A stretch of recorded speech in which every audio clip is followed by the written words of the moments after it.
Hi, everybody, and thanks for watching. I'm Teresa Woodard. WFAA really prides itself on quality journalism and memorable stories. But what makes for a memorable story? It is capturing the human condition. WFAA is lucky because our team of photojournalists is among the best in the nation at making you feel like you are right on the ground beside them as a story unfolds. 2020 certainly had more than its fair share of memorable stories to tell. Tonight, we are taking the talented men and women who make up our photography staff away from behind the scenes and putting them here in front of the camera so they can explain what it was like to cover the news in the middle of a global pandemic and tell us how they were able to keep telling stories that felt up close and personal in a year when we couldn't get up close and personal to anyone. 3, 2, 1, fire.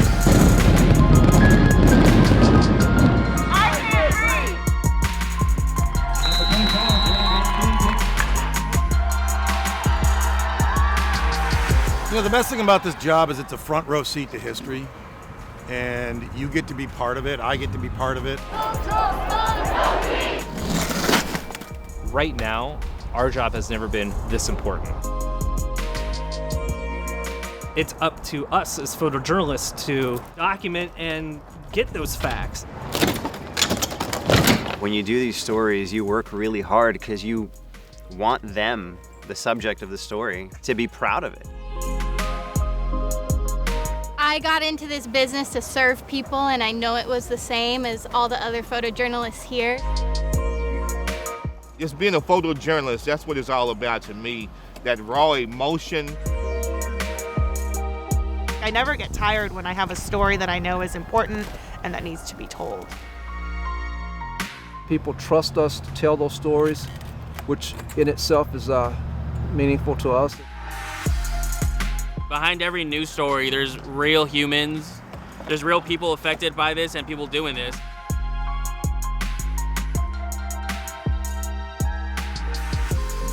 "2020 was..." That's a good way to put it, turbulent monotony. 2020 has been the furthest thing from boring. 2020 has just been strange. It's taken some getting used to. It's been bizarre. Well, 2020 has been anything but normal, wouldn't you say? Yeah. What has my 2020 been like? Well, at the beginning of the year, I looked like this. And now? 2020 has been totally unexpected. I mean, it's just a different day that we live in now. 2020 has been something. I'm trying to think back on all of the big stories that we've done, and there's just so many. Could you believe that back in January, we had the Leaning Tower of Dallas happen? This new coronavirus was initially traced to live animals. The Chinese confirming that it is now spreading from human to... There was obviously COVID that happened.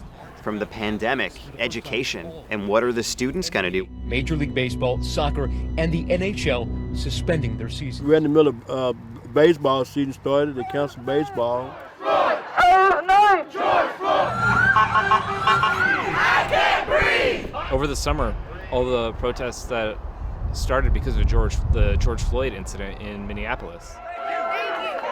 Jonathan Price here in Texas. And they took my son from me, oh Lord. They took my son. Jonathan Price! What's his name? Jonathan Price! And then, obviously, one of the most contentious presidential elections that any of us can remember. People in food lines, people dealing with loss. I've never sat down to think about it and really let myself process it. I'm very much like, I go to bed, I wake up the next day, and I get back to doing my job, and sitting here and thinking about it, it's like, wow, all this really happened in 1 year.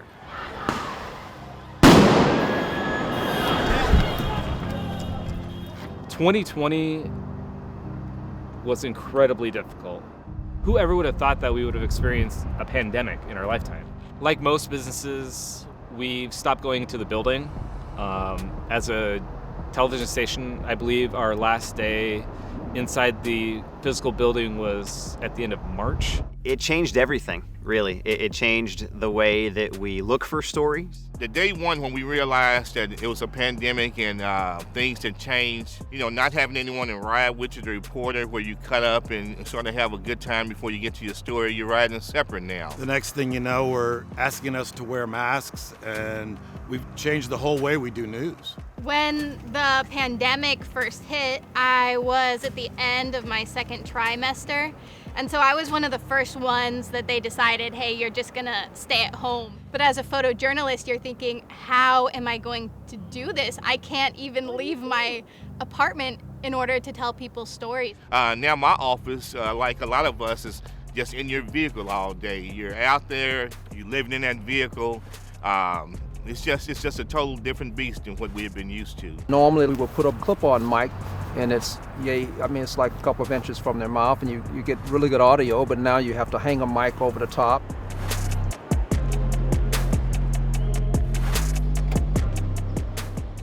We are doing the 3 W's, right? Wear your mask, wash your hands, watch your distance. We're feeling that emotional and mental drain from the pandemic, and we're losing people too. Like, we know people just within our WFAA family that we've lost to COVID. This is real. Pre-COVID, when we were done with the story, we can kind of just go home and carry on with our lives, but COVID follows us home. And a lot of stories you go to, it's a 5-alarm fire, whatever. You can leave, go home, compartmentalize it, and not think about it till the next day. But something like this, it affects everybody. Back in September, my stepdad actually died from COVID. So it's been a very interesting, weird time to go through that experience. Not being able to see him, not being able to see family. I lost a loved one due to COVID. Covering those COVID stories definitely hit home to my wife and I. Most traumatic moment in 2020 that we experienced was when we got that note from a doctor that saying that we had contracted the virus. And so now when I go out and cover those COVID stories, I don't have to try to imagine. I know the effect of COVID and what he had done to us. It's easy to get that COVID fatigue, and we just have to find a way to re-energize ourselves as storytellers and realize that there's still people out there who have a story to tell. Even though we can't meet them in person, we still have to find a way to do it.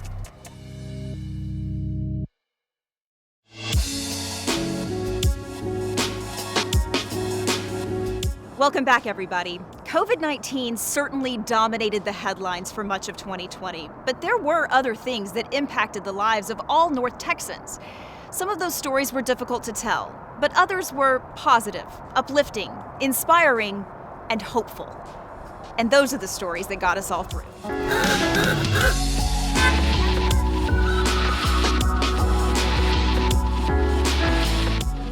In a world that's so divided and a political climate that's so polarized, it's good to see that there's room for common ground. There's a lot of division going on. Less than 2 months till Election Day. We're big Trump supporters over here. It's easy to spot the divide. We think that we need an empathetic leader right now. The divide is especially clear. We're expecting a Trump win. Here in Lower Greenville. I think that this side of the house is more united, just that we don't want Donald Trump. This home housing 12 seniors from SMU is now an attraction for people on both sides of the political aisle. Thank you. We put one Trump flag up on the porch of our house here. And then coming home from school, I think maybe the next week, we had seen 3 Biden flags erect on the other side. We started hammering the Trump flags up, and they kept responding, and now we're in a full-out flag war, I guess you could call it. But you know what makes this war different? I think the whole house agrees this is fun. It's friendly. To tell you the truth, we're huge in support of just political coexistence and peaceful political coexistence, So as we move closer to Election Day, maybe we can learn something from a dozen college students. Most people will agree on the majority of things. It's just how we get there and how we decide. The people here have made up their minds. My favorite thing about Donald Trump is how much he loves America. About their vote. We've had 4 years of a lot of polarization. And their plans for the future of this flag war. 100% going to be more Trump merch hanging on the wall. Stay tuned. We don't want to give away our whole plan. The only thing I can promise is that it will escalate. But here's the good news. No hard feelings between either side. No matter what side you're on. And we will end up on top. It'll be over in November. And there will be a socially distanced party here November 3rd. In Dallas. Feel free to come through. I'm Alex Rozier. It shows that there was a lot of divisiveness, on the outside. And there was a lot of differences between people, regardless of whatever kind of issue it is. But at the end of the day, it shows that people can come together, and we have a lot more in common with each other than we do different. One of the more memorable ones was the building implosion. 3, 2, 1, fire.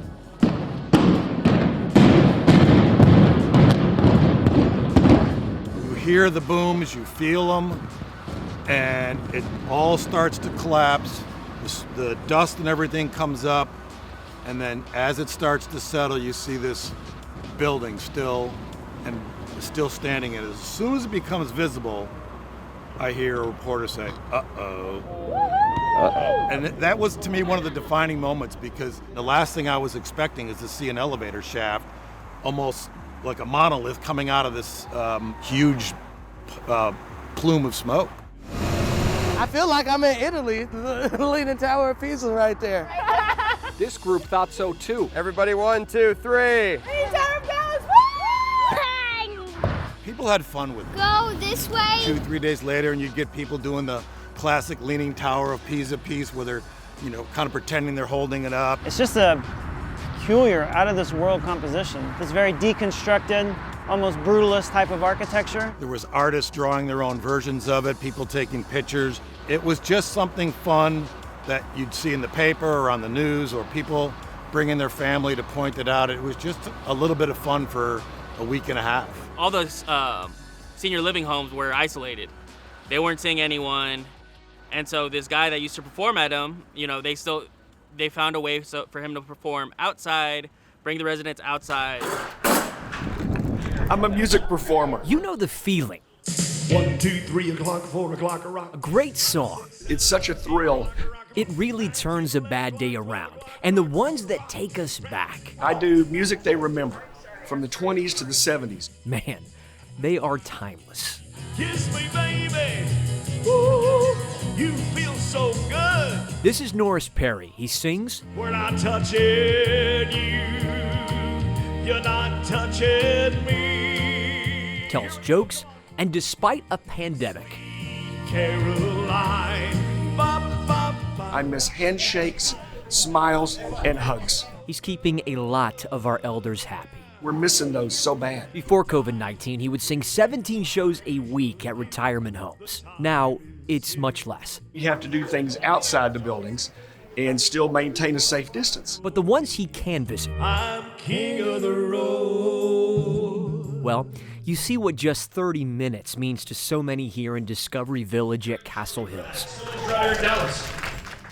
who are closed off from families and friends. Getting to see their smiling faces, watching them tap along their feet and clap their hands and sing along makes all the difference in the world. And here's the thing, by the time Perry is done, those songs that take us back, bringing music to them that they're used to, but just doing it from a distance is still great for them. They've helped us move forward. Look out on Mackey's back. In Louisville, I'm Matt Howard. Yeah, I'll be there. Woo! Thank you. Thank you so much. The only thing we had seen at that time from older people was, pictures from inside a senior home living facility or people that were sitting outside of a window. And so this was, they were out in fresh air, listening to music for 30 minutes. And it was one of those little small things that probably means the world to them. The Ballet Folclórico Azteca of Fort Worth, they had to cancel all of their performances, and they had a big anniversary performance, and they were all going to go to Disney and perform. All that had to be canceled. I was prepared for a positive story, and what ended up coming out, I didn't expect it to come out in this way.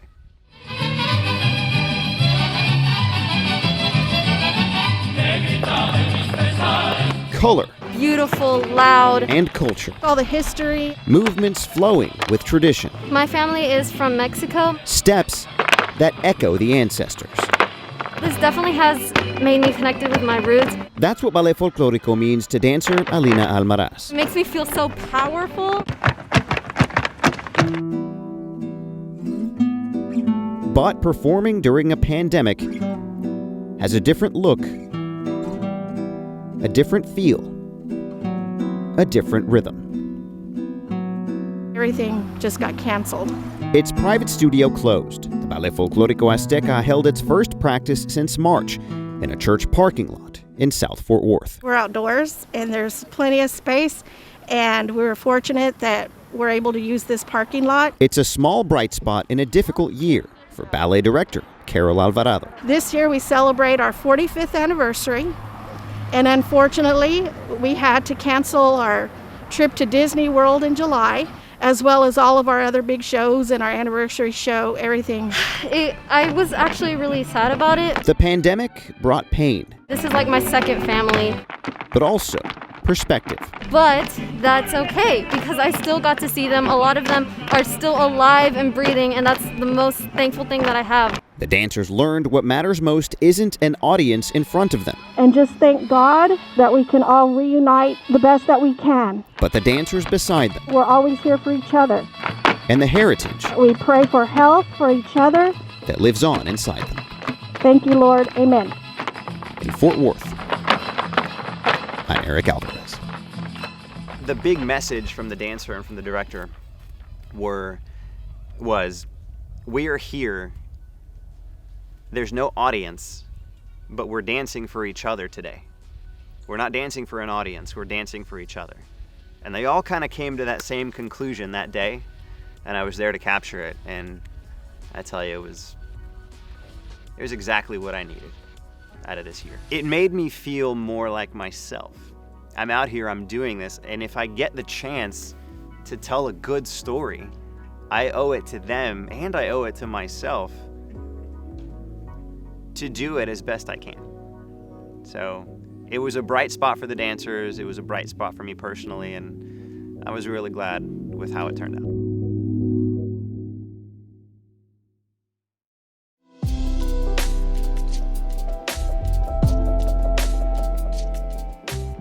Welcome back. It certainly felt like 2020 canceled everything, but it couldn't cancel big milestones like big birthdays or big anniversaries. Two of our photojournalists just celebrated 40 years shooting sports at this television station. Tonight, Arnold Payne and Jose Gant tell us what it was like to cover sports in a year unlike any other. We ask that as a spectator, you help slow the spread of COVID-19 by wearing a face covering at all times. Normally, I would have probably already traveled to New York, Washington, Cincinnati, Seattle with the Cowboys, but this year there have been no road games for us as far as traveling with the Cowboys. We have had an opportunity to shoot some home games, but even there we've been restricted. You learn to cope and just kind of do what you can do, right? Yeah, it was kind of like we kind of missed out on Stars standing the Stanley Cup, and we had some playoff games. You know, they had 3 rounds when they made to the Stanley Cup, so we would have had, at least, they went at least 3 Stanley Cup games in Dallas, at the American Airlines Center. So 2020 with the COVID-19, it kind of put a damper on that because the Stars had a nice run. When you think about it, we haven't seen the Mavericks players in person, the coaches, PR staff, anybody since they shut down that last game. When times of despair, people tune in and want to watch sports. It's something a little lighter, to kind of take the edge off. When we got sports back in whatever form or fashion that it is back, I think that's why people really gravitated to it. Put it this way, Fridays and Saturdays, high school football, it's a getaway from families that they've been having a rough week sometimes. The money for Luka. Routine until no more. I would like to think I never took you for granted, but I must admit, your routine became my norm.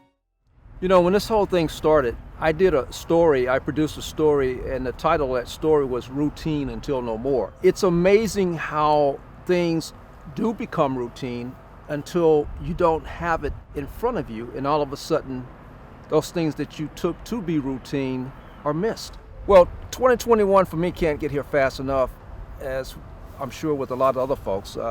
Just get some normalcy back as far as sports is concerned. I mean, the summer camp with the Cowboys out in California is something I really missed this year, and really look forward to that. It's like home away from home. We've been doing it for so many years. I've been around, and Jose have been around. We've been around since Landry. So we've been to every Cowboys camp there has been, with every Cowboys coach there has been. You think about the 40 years, the folks you didn't meet, the places you'd have been, the things you didn't seen, and sometimes you have to like close your eyes, open your eyes back up and say, I actually did that, I seen that, and I done that. And it's mostly about the people I have met all over the world, that in my 40 years, probably not being in this business, I probably never met.